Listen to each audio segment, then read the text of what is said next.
Good morning. आज आपण गणित भाग 2चा निर्देशक भूमिती हा धडा आपण सुरू करूया. कारण आपला संभाव्यता हा धडा झालेला आहे भाग 1चा. त्यामुळे आपण भाग 2चा निर्देशक भूमिती हा जो धडा आहे आपला 5वा तो आपण सुरू करणार आहोत. निर्देशक भूमितीमध्ये आपण गेल्या वर्षी 9वी मध्ये सुद्धा आपण निर्देशक भूमिती हा धडा शिकलेलो आहोत. पण त्याच्यामध्ये आपल्याला एवढा डिटेलमध्ये अभ्यास नव्हता फार असा. फक्त आपल्याला काय होतं की त्याच्यामध्ये आपण आलेखावर आपण जे निर्देशक दिले होते बिंदूचे निर्देशक ते आपण दाखवत होतो. आता आपल्याला आणखी डिटेलमध्ये इथे अभ्यास आहे. निर्देशक भूमितीमध्ये आपल्याला काय काय शिकायचंय. आपल्याला अंतराचं सूत्र शिकायचं आहे. हे बघा आपल्याला काय काय शिकायचं या धड्यामध्ये. तर पहिला तर आपल्याला अंतराचे सूत्र शिकायचं आहे. याच्यामध्ये सगळे सूत्रच आहेत, बरेचसे सूत्र आहेत, त्यामुळे ते सूत्र तुम्हाला व्यवस्थित समजून घ्यावे लागतील आणि लक्षात ठेवावे लागतील. अंतराचे सूत्र आहे, दुसरं विभाजनाचे सूत्र आहे आणि एक तिसरं सूत्र आहे जे रेषेचा चढ आपल्याला कसा काढायचा ते सांगतं.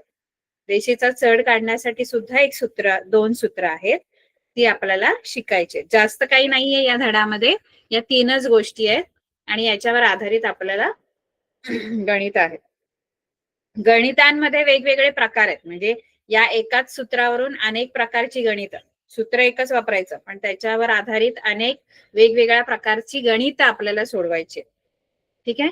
तर निर्देशक भूमिती म्हणजे काय. तर निर्देशक भूमिती म्हणजे हे आपल्या ज्या संख्या रेषा असतात. आपण बघा संख्या रेषा बघितली. संख्या रेषा म्हणजे काय. तर त्याच्यावर अशी रेषा ज्याच्यावर संख्या असतात. आपण 9वी मध्ये तर आपल्याला दोन सुरुवातीला आधी आपण एकच संख्या रेषा शिकलो होतो. असं इथे संख्या रेषेवर उजवीकडे धनसंख्या आणि डावीकडे ऋण संख्या असतात. तर इथे प्रत्येक बिंदू जो आहे या रेषेवर, या संख्या रेषेवर प्रत्येक बिंदू जो आहे अनेक बिंदूंची बनलेली आहे ही संख्या रेषा.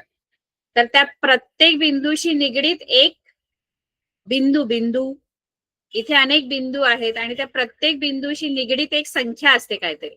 जसं हा बिंदू आहे, याचा नाव समजा ए आहे, तर हा ए बिंदू आहे. तर ए बिंदूशी निगडीत संख्या कोणती आहे. 2. ए या बिंदूला निगडीत संख्या 2 आहे. मग ती जी त्या बिंदूशी निगडीत जी संख्या आहे त्याला आपण त्याचा निर्देशक, त्या बिंदूचा निर्देशक असं म्हणतो. मग इथे ए चा निर्देशक जर विचारला तर निर्देशक काय आहे. तर 2 आहे. इथे समजा बी हा बिंदू आहे इथं. तर बी या बिंदूचा निर्देशक जर विचारलं, बिंदू बी, बिंदू ए चा निर्देशक ए आहे, बिंदू बी चा निर्देशक किती आहे. तर तो ऋण 3 आहे. असे इथे कोणताही बिंदू असेल तर त्याच्याशी निगडीत कोणती तरी संख्या असणारच. भले ती परिमेय असू शकते किंवा कधी कधी ती अपरिमेय संख्या पण असू शकते, पण कोणती तरी संख्या त्या बिंदूशी निगडीत असणारच. मग ती जी त्या बिंदूशी निगडीत संख्या आहे त्याला त्या बिंदूचा निर्देशक असं म्हणतात. समजा आता हा बिंदू आहे के, तर बिंदू के चा निर्देशक जो आहे तो किती आहे बरं. तर के शी निगडीत संख्या 6 आहे. मग हे आपण बघितलं होतं 9वी मध्ये. पहिला धडा आपल्याला भूमितीमध्ये हाच होता. पण 9वी मध्ये जेव्हा शेवटी आपण गेलो तेव्हा आपल्याला निर्देशक भूमिती असा एक धडा होता जसा आता आपल्याला आहे. पण त्याच्यामध्ये काय होतं, त्याच्यामध्ये एक संख्या रेषा नव्हती, तर त्याच्यामध्ये होत्या आपल्याला 2 संख्या रेषा. एक अशी आडवी संख्या रेषा होती आणि एक उभी होती, आणि त्या दोन्ही पण एकमेकांना अशा परपेंडिक्युलर होत्या, म्हणजे एकमेकांना लंब होत्या आणि दोन्ही एकमेकांना छेदणाऱ्या होत्या. आणि त्या जिथे छेदतात दोन्ही संख्या रेषा, ही जी आडवी संख्या रेषा आहे तिला आपण एक्स अक्ष असं म्हणतो. आडवी जी रेषा आहे ती संख्या रेषा. आणि उभी जी आहे त्याला आपण वाय अक्ष असं म्हणतो. तर इथे एक्स अक्षावर हा जो दोन्ही अक्ष जिथे छेदणार एक्स अक्ष आणि वाय अक्ष त्याला आपण आरंभ बिंदू असं म्हणतो. तो आपण ओ अक्षराने दर्शवतो म्हणजे ओरिजिन, आरंभ बिंदू. आणि एक्स अक्षावर कसं असतं, ही जी आडवी रेषा आहे त्याच्यावर ही या आडव्या रेषेवर कसं असतं की उजवीकडे आरंभ बिंदूच्या उजवीकडे सर्व धनसंख्या आणि आरंभ बिंदूच्या डावीकडे ऋण संख्या.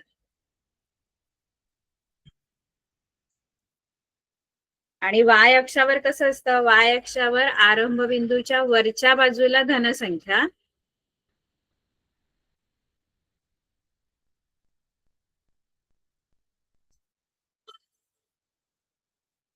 आणि खाली ऋण संख्या.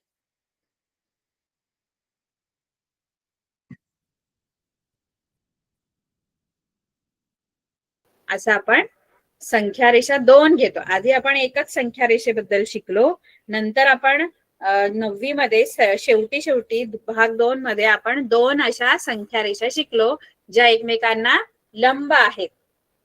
आणि ही जी सगळी आपण दोन अक्षर जे लिहितो यालाच आपण निर्देशक भूमिती म्हणतो. म्हणजे याच्यामध्ये आपण आता एखादा बिंदू, आता या दोन अक्षांमुळे कसं झालं माहितीये का, या दोन अक्षांमुळे आपलं जे पान असतं किंवा प्रतल आहे या प्रतलाचे एकूण 4 भाग झाले बघा.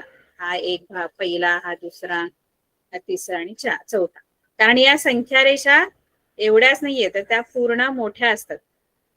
त्यामुळे आपल्या पूर्ण त्या प्रतलाला त्या 4 भागात विभाजित करतात. त्याचे 4 भाग होतात या दोन अक्षांमुळे. आणि ते जे 4 भाग होतात ना, 4 पूर्ण आपलं पान जे आहे वहीचं, त्या पानाचे या दोन अक्षांमुळे 4 भागात त्याचं विभाजन होतं. पहिला हा भाग इकडचा, हा दुसरा, इकडचा तिसरा आणि हा चौथा, असे 4 भाग तिथे बनतात. तर यांना आपण म्हणतो चरण. चरण असं नाव आहे त्यांना. मग हे जे आहे हे इथे आहे ते पहिले चरण, हे पहिले चरण आहे. हे दुसरे चरण आहे.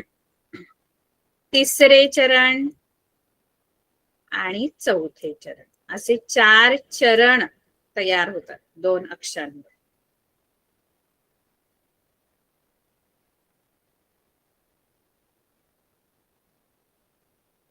आणि कळतंय ना सर्वांना, 4 चरण तयार झाले. पहिले चरण, दुसरे, तिसरे आणि चौथे. आता आपण इथे कोणताही बिंदू, आता इथे या प्रतलामध्ये असंख्य बिंदू आहेत, बरोबर आहे. याला मी आता पहिलं, दुसरं, तिसरं चरण असं म्हणते. आता मी फक्त 1 2 3 असं नाव देते. असाच क्रम आहे. हा पहिलं चरण, इकडे दुसरं, इथे तिसरं आणि इथे चौथं. हाच क्रम आहे. आपण आपल्या मनाने नाही क्रम घेऊ शकत. तुम्ही बोलाल 1 2 3 4 असं जाऊ, इथं 1 इथं 2, तसं नाही. हे पहिलं इथे, हे दुसरं, तिसरं आणि चौथं असंच आपण म्हणतो.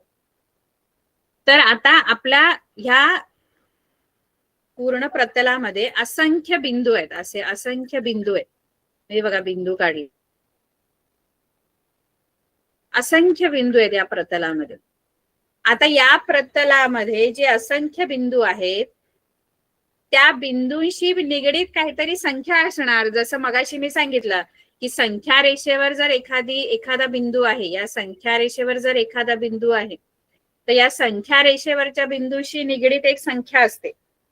तसंच इथे प्रतलामध्ये कुठेही एखादा बिंदू आहे तर त्याच्याशी निगडीत पण संख्या असतात. पण आता कसं आहे माहितीये का, आता प्रतलातील कोणत्याही बिंदूशी निगडीत एकच संख्या नसणार, आता 2 असणार. कारण इथे 2 संख्या रेषा आहेत. मगाशी एकच संख्या रेषा होती म्हणून एकच संख्या निगडीत होती. मग इथे तुम्हाला दोन अक्ष आहेत की नाही, 2 संख्या रेषा आहेत की नाही, मग तुमच्या बिंदूशी निगडीत 2 संख्या असणार, एक नसणार. कारण 2 अक्ष आहेत, एक एक्स अक्ष आणि एक वाय अक्ष.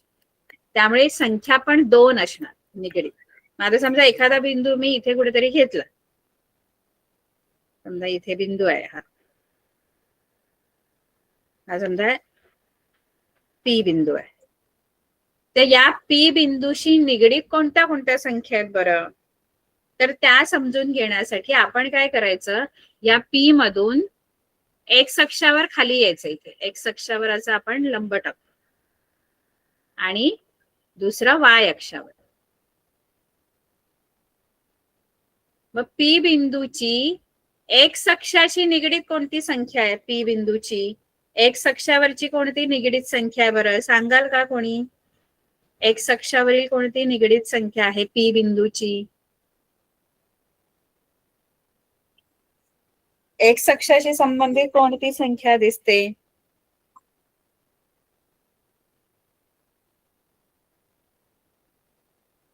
कोणाला सांगता येईल का?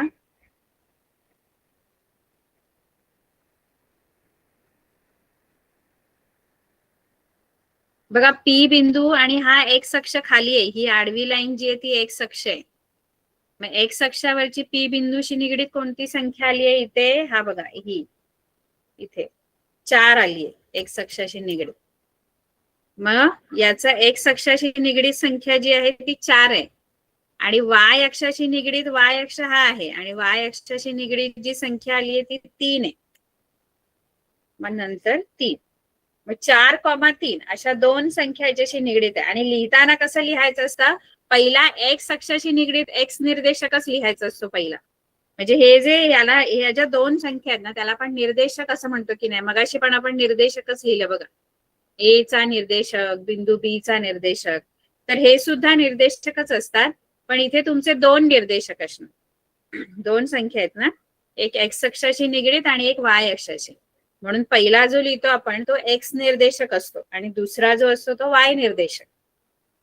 आणि लिहिताना असंच लिहायचं असतं की पहिला एक्स निर्देशक आणि मग वाय निर्देशक, असंच लिहायचं असतं. मग पी बिंदूचे हे निर्देशक आहेत. आता आणखी कुठेही तुम्हाला बिंदू दिला, या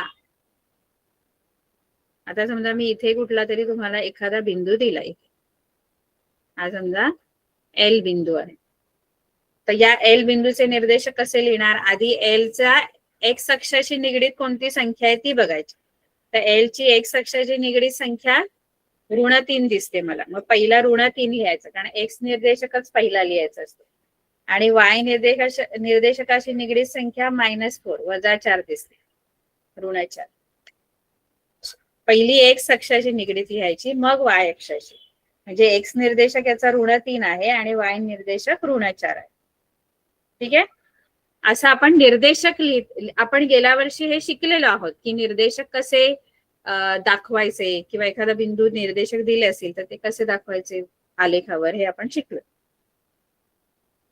आता हे 4 भाग तर आहे, म्हणजे आपला एखादा बिंदू असेल तर तो बिंदू या 4 पैकी कोणत्या चरणात असेल, किंवा तो अक्षावर पण असू शकतो.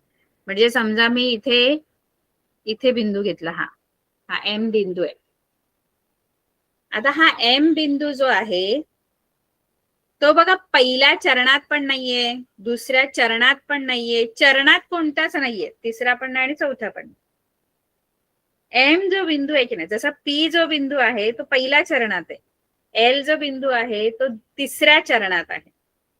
पण एम बिंदू कोणत्या चरणात नाहीये. तर एम बिंदू कुठे आहे? तर तो त्या अक्षावर आहे एका. तर तो कोणत्या अक्षावर आहे? तो एक्स अक्षावर आहे, एक्स अक्षावर आहे. मग जो बिंदू एक्स अक्षावर आहे त्याचे निर्देशक कसे लिहायचे माहितीत का? 2 निर्देशक असणार त्याचे पण. प्रत्येक बिंदूचे इथे 2 निर्देशक असणार, पहिला एक्स निर्देशक आणि मग वाय निर्देशक. मग एम बिंदूशी निगडीत ते 2 निर्देशक कोणते? पहिला आपण एक्स निर्देशक लिहितो.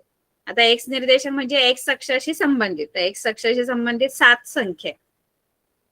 मग दुसरा निर्देशक कोणता लिहायचा याचा? तर वाय अक्षाशी निगडीत संख्या याची कोणतीच नाहीये, 0 घ्यायची, म्हणजे 0 निगडीत आहे त्याची. म्हणजे याचे निर्देशक जे आहेत ते 7,0 येणार, कारण हा एक्स अक्षावर आहे. समजा इथे वाय अक्षावर मी एखादा बिंदू घेतला, समजा हा बिंदू आहे इथे, हा एन बिंदू आहे. आता हा वाय अक्षावर आहे. मग वाय अक्षावरच्या बिंदूचे निर्देशक कसे लिहायचे? आता पहिला जो लिहायचा असतो तो एक्स निर्देशक लिहायचा असतो. मग याचा एक्स निर्देशक तर काही नाहीये, म्हणजे तो वाय अक्षावर असल्यामुळे 5 हा वाय निर्देशक होऊ शकतो, एक्स नाही. मग पहिला निर्देशक इथे 0 लिहायचा आणि दुसरा वाय निर्देशक असतो, म्हणजे वाय अक्षाशी निगडीत संख्या 5 आहे त्याची. बघा, नेहमी लक्षात ठेवायचं, एक्स अक्षावरील बिंदू असेल ना,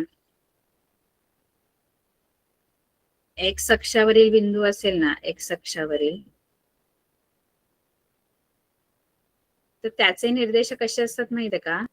त्याचा दुसरा निर्देशक वाय निर्देशक 0 असतो आणि पहिला निर्देशक त्याची जी संख्या निगडीत असेल ती, म्हणजे ए म्हणजे काय, तर कुठली तरी संख्या. जसं आता समजा इथे 1 2 3 असं असेल आणि ही हा बिंदू आहे, हा बिंदू एक्स अक्षावरचा आहे, तर याचे निर्देशक कसे लिहिणार तुम्ही? हा जर ए बिंदू आहे तर ए चे निर्देशक कसे लिहिणार? 3,0, कारण तो एक्स अक्षावर आहे. आणि तेच जर वाय अक्षावर असेल तो, आता समजा हा वाय अक्षावरचा बिंदू आहे, तर वाय अक्षावरचा हा जो बी बिंदू आहे, तर बी चे निर्देशक कसे लिहिणार? आता बी वाय अक्षावर असल्यामुळे पहिला लिहायचा असतो एक्स निर्देशक, मग वाय लिहायचा असतो. त्यामुळे ऋण 4 आधी नाही लिहित, कारण ऋण 4 हा वाय वरील बिंदू आहे ना, वाय वरील संख्या आहे, वाय अक्षावर. म्हणून त्याचा पहिला निर्देशक एक्स निर्देशक 0 येतो आणि वाय निर्देशक ऋण 4 येतो, असं. ठीक आहे, समजत असेल तर थम्सअप करा सगळ्यांनी.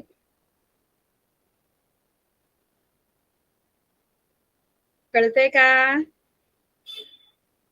एक्स अक्षावरील बिंदू जर असेल तर त्याचा दुसरा निर्देशक म्हणजे वाय निर्देशक 0 असतो, आणि जर वाय अक्षावर बिंदू असेल तर त्याचा पहिला निर्देशक 0 असतो आणि दुसरा निर्देशक जी असेल संख्या ना त्याच्याशी निगडीत तो.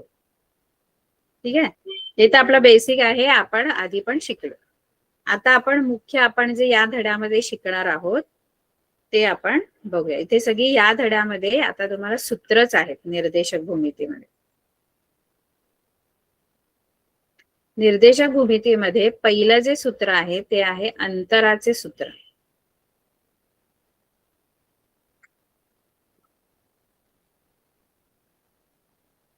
अंतराचे सूत्र म्हणजे काय? आता आलेखामध्ये आपण समजा आलेख काढला,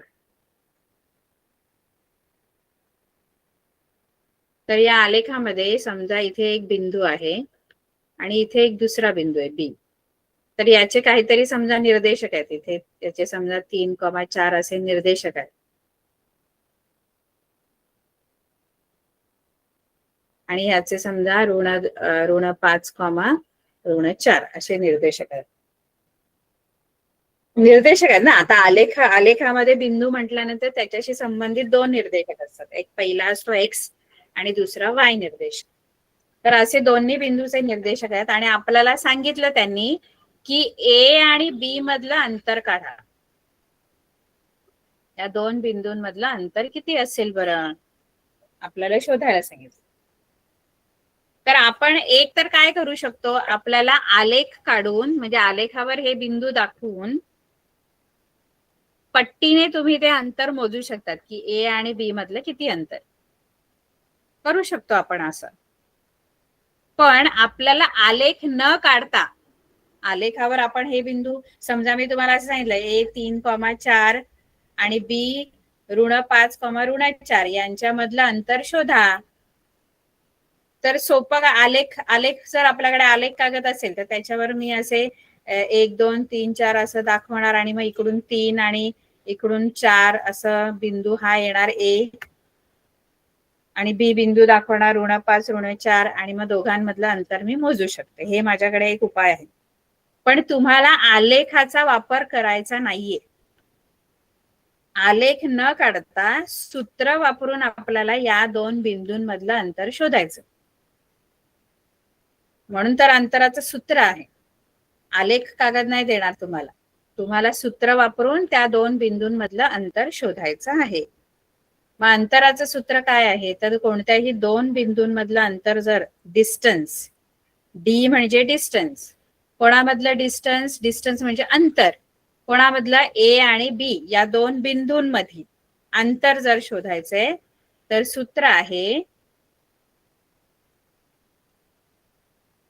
वर्गमुळात x2 वजा x1 चा वर्ग अधिक y2 वजा y1 चा वर्ग. आता इथे x2 x1 y1 हे सगळं काय आहे सांगते काय आहे. हे बघा असं आपलं अंतराचं सूत्र तयार होतं x2 वजा x1. हे बघा हे तयार झालं x2 वजा x1 वर्गमुळात x2 वजा x1 चा वर्ग अधिक y2 वजा y1 चा वर्ग. याला आपण अंतराचे सूत्र असे म्हणतो.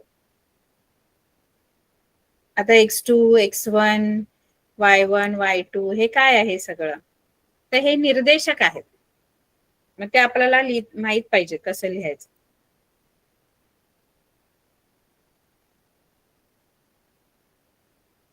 वर्गमुळात x2 वजा x1 वर्ग अधिक y2 वजा y1 वर्ग.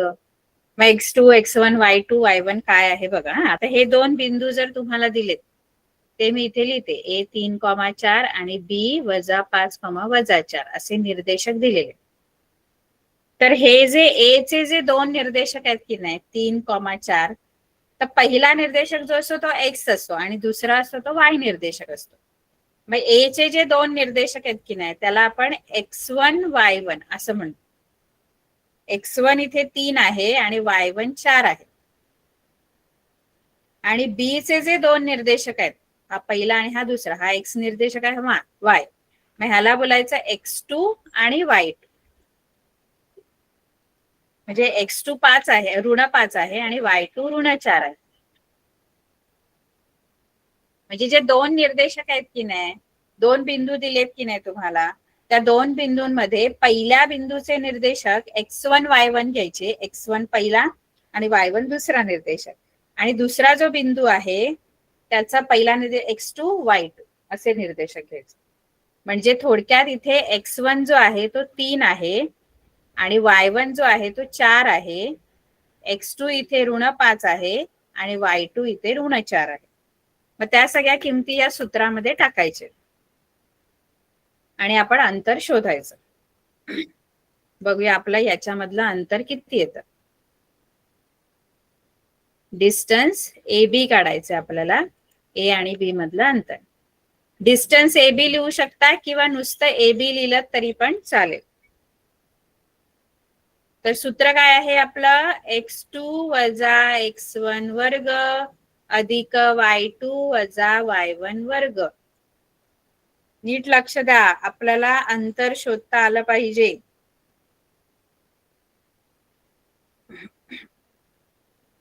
लक्ष देताय ना सर्वजण. हा आता आपण बघूया हा कसं अंतर आपण शोधायचंय. बघा वर्गमुळात आता याच्या सगळ्या किमती टाकायच्या ज्या माझ्या इथे आहेत. आता पहिला माझा x2 आहे तर इथे x2 काय दिसते बरं तुम्हाला. x2 काय आहे x2 ची किंमत काय आहे. x2 म्हणजे हा आहे बघा हा x1 y1 आहे. हा x1 आहे हा y1 आहे आणि हा x2 आणि हा y2. म्हणजे पहिला मला x2 लिहायचा आहे. मग x2 किती आहे किती आहे मुलांनो x2. माझं जे गणित आहे हे त्याच्यामध्ये x2 काय आहे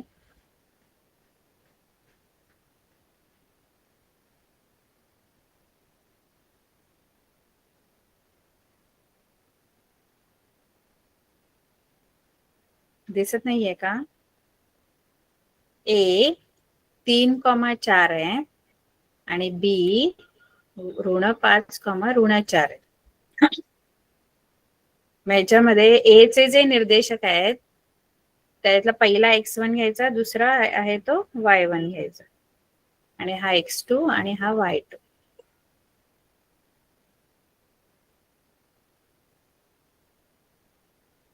म्हणजे x1 3 आहे y1 4 आहे x2 ऋण 5 आहे y2 ऋण 4 आहे. मग x2 वजा x1 इथं ऋण 5 आहे मी इथे काय करेन x2 च्या जागी ऋण 5 टाकेल. त्यानंतर काय आहे त्यानंतर वजाचे चिन्ह आहे मग मी इथे वजाचे चिन्ह दे है ना. x2 ऋण 5 आहे ऑलरेडी, तो ऋण निर्देशक आहे, त्यामुळे x2 च्या जागी ऋण 5 लिहिलं. नंतर हे वजाचे चिन्ह जे सूत्रातलं आहे, त्यानंतर x1 आहे, x1 3 आहे.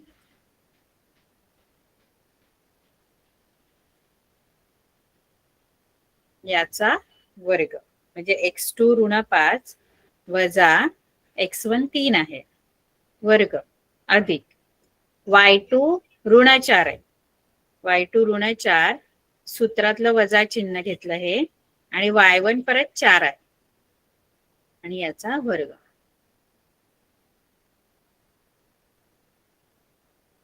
आता आपण ह्यांची काय होते आतमध्ये ते बघूया, बेरीज होणार की वजाबाकी. तुम्हाला माहित आहे का काय होणार यांची? मला उत्तर सांगा बरं. ऋण 5 ऋण 3 किती उत्तर येईल? ऋण 5 ऋण 3 यांची बेरीज होईल की वजाबाकी?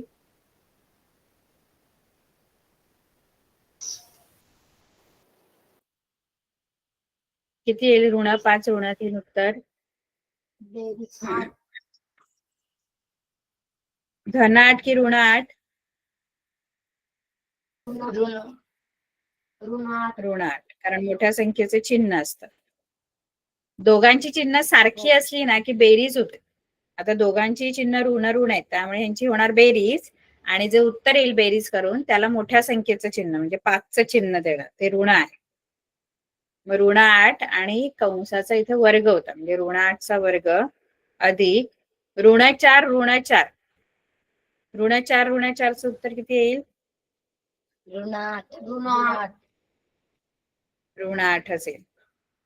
पुन्हा ऋण 8चा वर्ग. इथे आपण वर्ग करून घेऊ. ऋण 8चा वर्ग किती?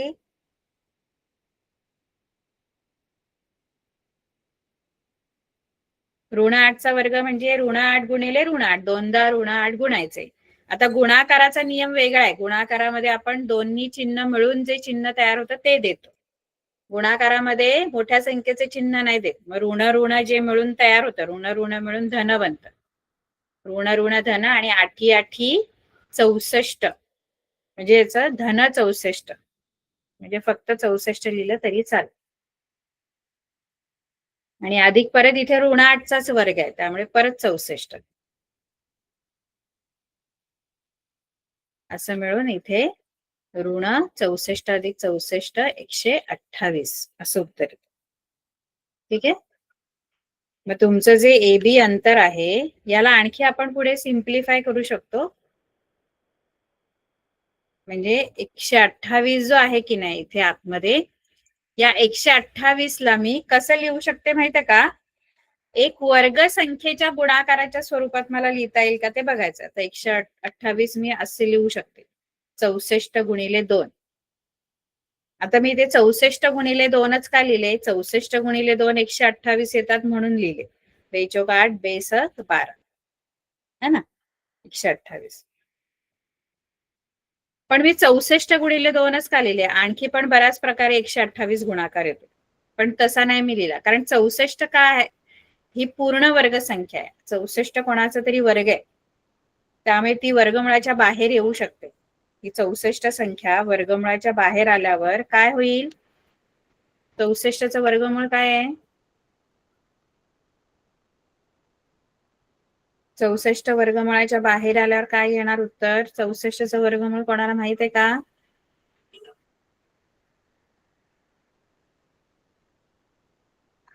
वर्गमूळ नाही माहित? 25चं वर्गमूळ काय आहे? 36चं वर्गमूळ काय आहे? 9चं वर्गमूळ? त्यांची वर्गमूळ माहित आहेत का? जसं वर्ग असतो की नाही तसं त्याच्या विरुद्ध वर्गमूळ असतो. म्हणजे काय? कोणाला येते का? 64चं वर्गमूळ काय येणार? 64 कोणाचा वर्ग आहे? 64चं वर्गमूळ म्हणजे काय? तो कोणाचा वर्ग आहे तो लिहायचा. 64 कोणाचा वर्ग आहे? 8. मग 64चं वर्गमूळ 8 येणार. 25चं वर्गमूळ काय येणार? 25 कोणाचा वर्ग आहे?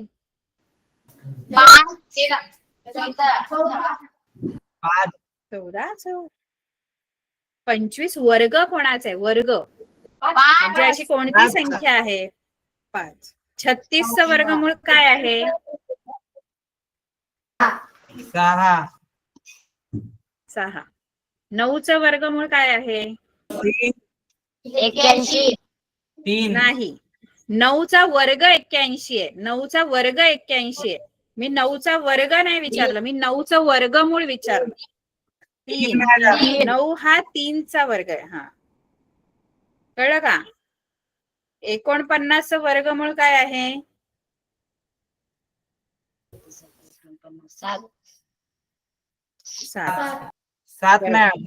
हा, आता इथे मी काय केलं माहितीये का, हे 128 जे आहेत ना, या 128 ला अशा प्रकारे गुणाकाराच्या स्वरूपात लिहिलं मी की त्याच्यातली एक संख्या जी आहे ती पूर्ण वर्ग असली पाहिजे, की जेणेकरून त्याचं वर्गमूळ मला माहित असतं. जसं 64 ही पूर्ण वर्ग संख्या आहे, म्हणजे ती कोणाचा तरी वर्ग आहे, मग ती मी बाहेर काढू शकते.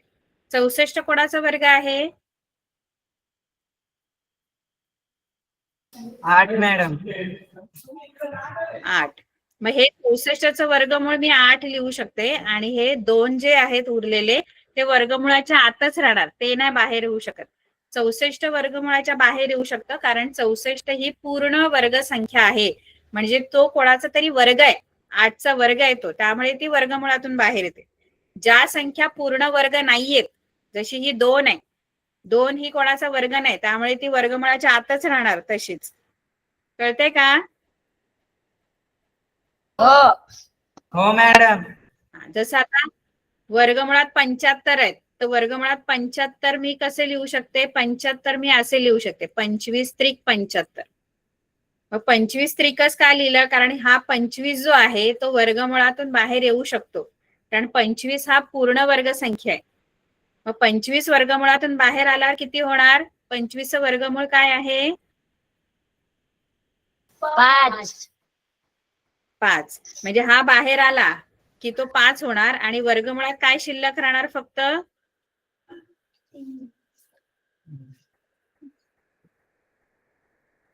3 काय मॅडम. राहिलंय? हे 3 नाही बाहेर येऊ शकत. हा, ते आतमध्येच राहणार. 25 वर्गमूळ माहित आहे 25चं आपल्याला, त्यामुळे तो वर्गमुळातून बाहेर येऊन 5 होणार. 25चं वर्गमूळ 5 आहे, आणि 3 जे आहे ते आहे तसेच राहणार. कळलं का? हो मॅडम.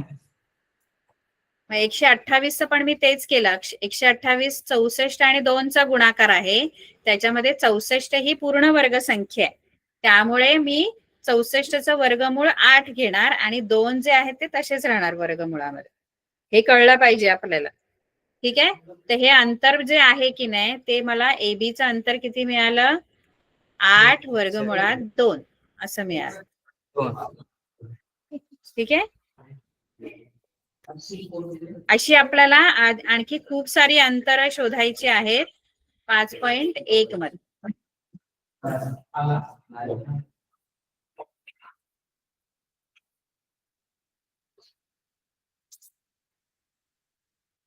हे बघा, 5.2 मध्ये आपल्याकडे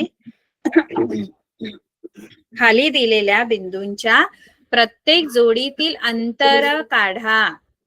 आपल्याला अंतर काढायचं आहे. याच्यामध्ये मी तुम्हाला कोणतं गणित सोडून दाखवू? सांगा बघू दे. कोणतं सोडून दाखवू?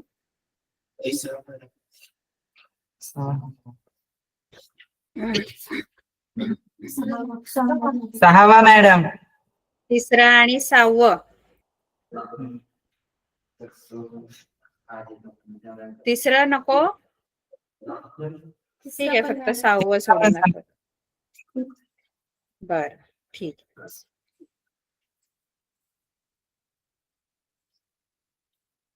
मग आपल्याकडे जे 2 बिंदू दिलेले आहेत ते आहेत आर. आर चे निर्देशक आहेत 0,3, आणि दुसरे बिंदू आहेत एस चे निर्देशक 0,5/2 असे निर्देशक. आता पहिल्या बिंदूचे जे 2 निर्देशक आहेत त्याला आपण x1 y1 असं म्हणतो. म्हणजे हा 0 जो आहे तो x1 आहे, आणि हा -3 जो आहे तो y1 आहे, आणि ह्याचे जे 2 निर्देशक आहेत ते x2 y2. म्हणजे x2 पण इथे 0 आहे आणि y2 5/2 आहे असं. कारण सूत्रामध्ये आपल्याला त्याच्या जागेवर किमती टाकायच्या आहेत. आता इथे आर आणि एस मधलं अंतर आहे, मग ते आपण आर एस घेणार किंवा त्याला आपण डिस्टन्स आर एस असं पण म्हणू शकतो. मग याचं सूत्र आहे, सूत्र तेच x2 वजा x1 वर्ग अधिक y2 वजा y1 वर्ग.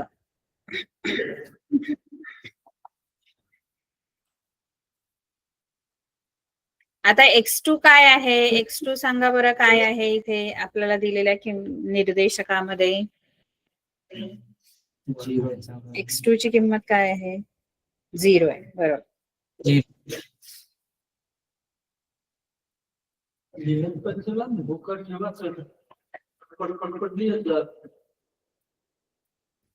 देवासारखे बसले तर काही नाही. 0 x2 आहे, x1 वजा x1 किती आहे, x2 0 वजा x1 किती आहे, 5/2. नाही, हा 5/2 आहे, तो y2 आहे, y2. x1 इथे आहे वरती, हा बघा, हा x1 y1 x2 y2. मग x2 वजा x1 म्हणजे असं करायचं आपल्याला, हा x2 मधून x1 वजा करायचा आणि y2 मधून y1. x1 पण शून्यच आहे, अधिक y2 किती आहे, y2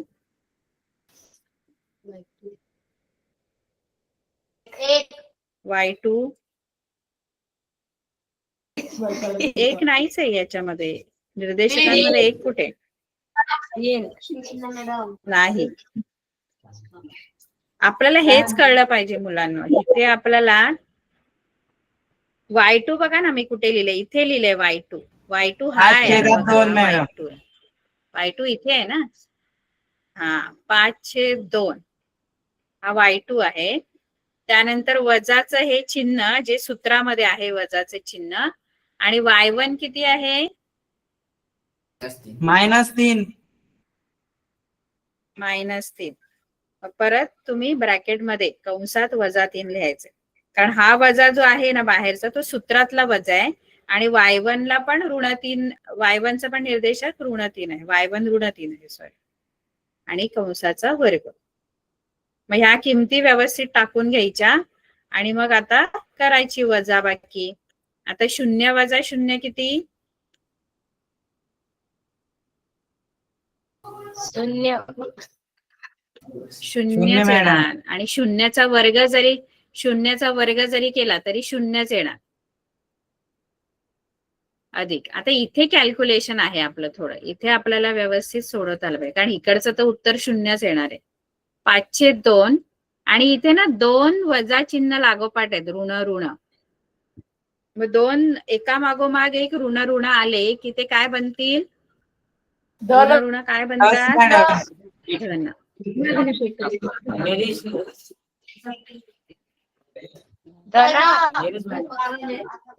आणि इथे कंसाचा वर्ग. आता 0 आपण मिळवायचं याच्यामध्ये, तर 0 कोणत्याही संख्येमध्ये मिळवला तर हीच संख्या येणार, म्हणजे 0 आता मिळवला तरी हेच येणार आहे आपलं. ठीक आहे.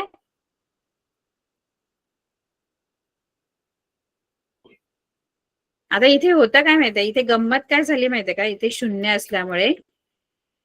असल्यामुळे ना तुमची ही एकच संख्या राहिली.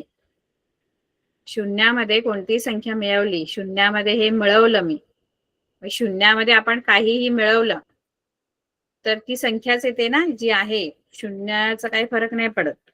त्यामुळे आपलं उत्तर काय येणार, जी दुसरी संख्या आहे ती, म्हणजे 5/2 अधिक 3 कंसाचा वर्ग, असं आपलं हे एवढं राहणार. आता इथे गंमत काय झाली माहितीये का, इथे एकच संख्या आपली राहते, दुसरी संख्या 0.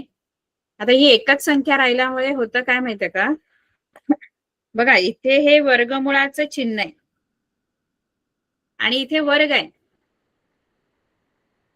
वर्गमूळ आणि परत आतमध्ये वर्ग. आता वर्गमूळ आणि वर्ग या दोन्ही एकमेकांच्या विरुद्ध क्रिया आहेत, जसं अधिक आणि वजा असतं बघा. धन 4 आणि ऋण 4 असे दोन विरुद्ध चिन्ह असलेल्या संख्या घेतल्या की त्यांची वजाबाकी होऊन सगळं निघून जातं, ना धन राहत ना ऋण राहत, दोन्ही चिन्ह निघून जातात है ना. तसंच इथे वर्ग आणि वर्गमूळ एकमेकांना कॅन्सल करतात. म्हणजे वर्ग आणि वर्गमूळ एकत्र आले ना, हा वर्ग आहे आणि हे चिन्ह वर्गमुळाचं आहे. दोन्ही क्रिया एकमेकांच्या विरुद्ध आहेत. जेव्हा दोन क्रिया एकत्र येतात ना, तेव्हा हे दोन्ही कॅन्सल होणार, वर्ग आणि वर्गमूळ. त्यामुळे तुमचा हा वर्ग आणि हा वर्गमूळ आणि वर्ग दोन्ही निघून जातात आणि फक्त काय राहणार, आतमधलं राहणार शिल्लक 5/2 अधिक 3. मगाशी वर्गमुळाचे चिन्ह इथे नाही जाऊ शकत, कारण इथे दोन्ही संख्या आपल्याकडे आहेत. इथे कोणती एक संख्या शून्य नाहीये बघा, दोन्हीकडे संख्या आहेत. त्यामुळे ह्यांचे वर्ग करून आपल्याला त्यांची बेरीज करावी लागणार. असे इथले वर्ग आणि वर्गमूळ कॅन्सल नाही होत, कारण आपल्याला आतमध्ये बेरीज करायची, आधी बेरीज केल्यानंतर मग उत्तर काढायचं. पण इथे कसं होतं, एक संख्या शून्य असल्यामुळे बेरजेवर त्याचा काही फरक नाही पडत, त्यामुळे वर्ग तसाच राहतो. हा समजते का? वर्ग आणि वर्गमूळ कॅन्सल करतात आणि मग फक्त हे आतलं 5/2 अधिक 3 एवढं शिल्लक राहतं. अपूर्णांकांची बेरीज येते का तुम्हाला? ह्यांची बेरीज कशी करायची माहितीये का? 5/2 अधिक 3. बघा, अपूर्णांकांची बेरजेसाठी छेद सारखा असावा लागतो. या दोघांचा छेद सारखा आहे का? 3चा छेद किती आहे? 1. मग छेद समान आहे का दोघांचा? नाही, समान आहे. नाहीये समान. मग बेरीज आणि वजाबाकीसाठी छेद सारखा असावा लागतो. मग काय करायचं आपण? छेद समान करावा लागेल. मग त्याच्यासाठी काय करायचं? गुणाकार मॅडम. इथे 2, इथे 2 आहे की नाही, इथे पण 2 आणायचे. मग इथे 1 आहे, तिथे 2 आणण्यासाठी कितीने गुणावं लागेल? इथे याला कितीने गुणू? 2 ने. 2 ने. मग वरती पण 2 ने गुणायचं.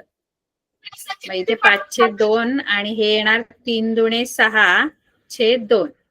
आता दोघांचा छेद सारखा झाला बघा. आता जो सारखा झालेला छेद आहे तो एकदाच लिहायचा आणि अंशांची बेरीज करायची. 5 अधिक 6 11 येणार आणि खाली 2, 11/2. म्हणजे RS जे अंतर आहे ते किती आलं? 11/2 आलं तुमचं. ठीक आहे, कळलं का?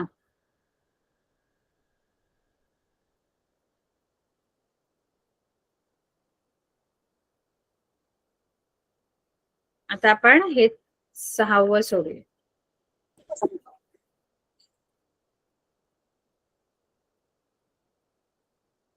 सहाव्यामध्ये ऋण 7/2 4 11/4 असे निर्देशक आहेत, W आणि X.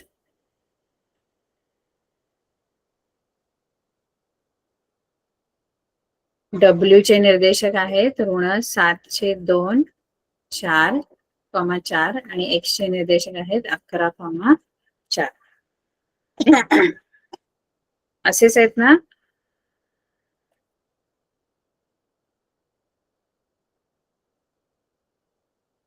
ऋण 7/2, 4 आणि X चे निर्देशक 11,4.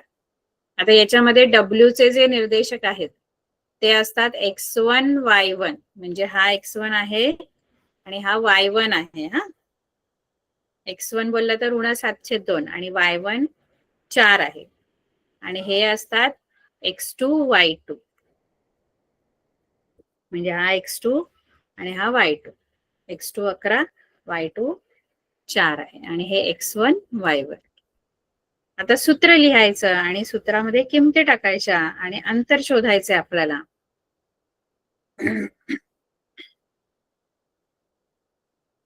सूत्र काय आहे? WX बरोबर म्हणजे अंतर. सूत्र काय आहे? कोण सांगू शकेल? सूत्र पाठ करायचंय व्यवस्थित. x2 वजा x1 कंसाचा वर्ग अधिक y2 वजा y1 कंसाचा वर्ग. आधी x2 मधून x1 आणि x1 म्हणजे हा x2 आहे 11, ह्याच्यातून हा वजा करायचा x1 आणि नंतर y2 मधून y1 वजा करायचा. मग माझा x2 जो आहे तो 11 आहे. 11 वजा x1 जो आहे तो वजा 702 आहे आणि इथे कंसाचा वर्ग अधिक y2 4 आहे आणि वजा y1 पण 4च आहे याचा वर्ग.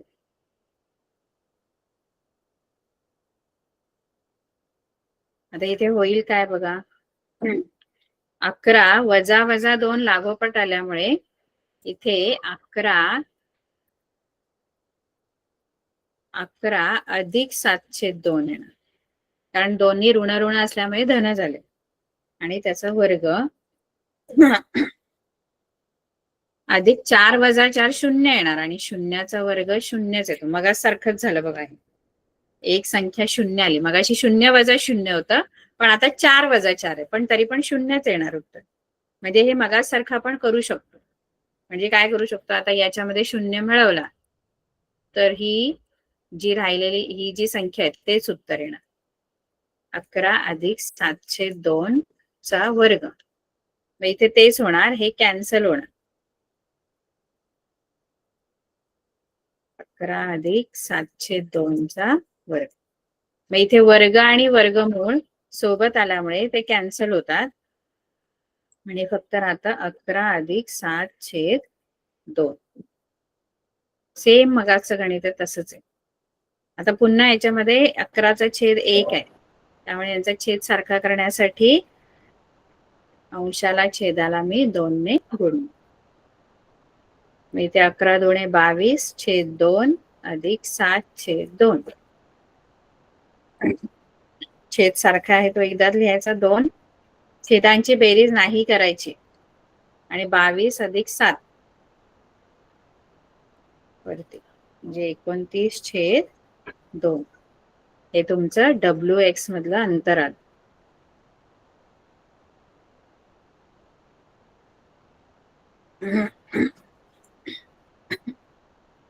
कळलं का? हो मॅडम. बर, आता इथे दुसरं गणित जे आहे, दुसरा प्रश्न, पहिला प्रश्न तुम्ही सगळा सोडवायचा आहे. होमवर्क आहे तुम्हाला 5.2 मध्ये, सॉरी 5.1 मध्ये सराव संच 5.1 मधील प्रश्न क्रमांक 1 सोडवायचा आहे. दुसरा प्रश्न काय आहे आपल्याकडे की खालील बिंदू एकरेषीय आहेत की नाहीत ते ठरवा. आता हा प्रश्न जो आहे तो आपण पुढच्या लेक्चरला शिकायचा आहे. ठीक आहे, त्याच्या आधी हे सगळी अंतरं तुम्हाला शोधता येतील का? पहिल्या प्रश्नातली येते मॅडम. सोडवणार आहात का घरी? येतं तुम्हाला? हो मॅडम. सगळे करणार का होमवर्क? करणार. नक्की का? मी पुढच्या वेळेला अचानक कोणतेही हो, वेगळे मॅडम. गणित देणार, ते तुम्ही मला सोडून. मी पुढच्या वेळेला तुमची ह्याच्यावर एक अशी टेस्ट घेणार छोटीशी, 1-2 अंतर मी तुम्हाला शोधायला सांगणार, ती तुम्हाला त्याच वेळेला लगेच सोडून दाखवायचे. सोडून दाखवणार हो मॅडम. पुढच्या वेळेला. ठीक आहे, ही गणित सोडवायची आणि ठीक आहे, आपली वेळ संपलेली आहे. Good bye. Bye madam. Bye bye. Bye madam. Bye.